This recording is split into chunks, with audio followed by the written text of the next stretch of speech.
Hi all, welcome to football arena. 1998 world കപ്പിൽ നിന്നും അവസാന നിമിഷം പുറത്തായ ബ്രസീലിയൻ ഇതിഹാസമാണ് റൊമാരിയോ. പരിക്ക് കാരണമായിരുന്നു ബ്രസീലിയൻ ടീമിലെ സ്ഥാനം അദ്ദേഹത്തിന് നഷ്ടമായത്. അന്ന് അത് വലിയ രൂപത്തിൽ ചർച്ച ചെയ്യപ്പെടുകയും വിവാദമാവുകയും ചെയ്തിരുന്നു. വളരെ വൈകാരികമായി കൊണ്ടായിരുന്നു റൊമാരിയോ അന്ന് അതിനോട് പ്രതികരിച്ചിരുന്നത്. ഏതായാലും അതേക്കുറിച്ച് ഇപ്പോൾ റൊമാരിയോ ഒരിക്കൽ കൂടി സംഭവിച്ചിട്ടുണ്ട്.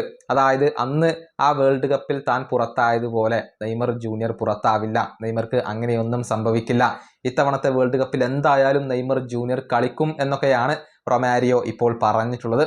അദ്ദേഹത്തിൻ്റെ വാക്കുകൾ ഇങ്ങനെയാണ്: ഇത് കുറിച്ച് വെച്ചോളൂ, നെയ്മർ പരിക്കിൽ നിന്നും മുക്തനാകും, കളിക്കുകയും ചെയ്യും. നമുക്ക് യാഥാർത്ഥ്യ ബോധ്യത്തോടു കൂടി സംസാരിക്കാം. ബ്രസീലിന് ഗ്രൂപ്പ് സ്റ്റേജ് ഒരിക്കലും ബുദ്ധിമുട്ടാവില്ല. മൊറോക്കോ മാത്രമാണ് വെല്ലുവിളി ഉയർത്തുന്ന ഏക ടീം. മാത്രമല്ല, ഒരു ഗ്രൂപ്പിൽ നിന്ന് 3 ടീമുകൾക്ക് വരെ മുന്നോട്ട് പോകാൻ കഴിയും. അതുകൊണ്ട് തന്നെ ബ്രസീൽ മുന്നോട്ട് പോകും.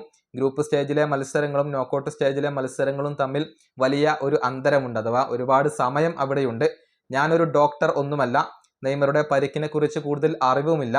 പക്ഷെ നെയ്മർ കളിക്കുകയും ബ്രസീലിയൻ ടീമിനെ സഹായിക്കുകയും ചെയ്യും. 1998 വേൾഡ് കപ്പിൽ എനിക്ക് സംഭവിച്ചതുപോലെ നെയ്മർക്ക് സംഭവിക്കില്ല, അക്കാര്യത്തിൽ എനിക്കുറപ്പുണ്ട്. ഇതാണ് റൊമാരിയോ തൻ്റെ പുതിയ അഭിമുഖത്തിൽ പറഞ്ഞിട്ടുള്ളത്.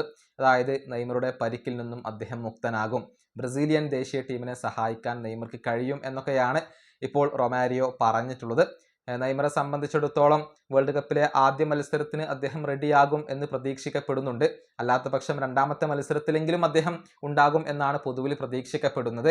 എന്തൊക്കെ സംഭവിച്ചാലും നെയ്മറെ ഒഴിവാക്കാൻ താൻ ഉദ്ദേശിക്കുന്നില്ല എന്നുള്ള കാര്യം കാർലോ ആഞ്ചലോട്ടി തുറന്നു പറയുകയും ചെയ്തിരുന്നു. ഈ വീഡിയോയുടെ അവസാനിപ്പിക്കുന്നു. അടുത്തൊരു വീണ്ടും കാണാം.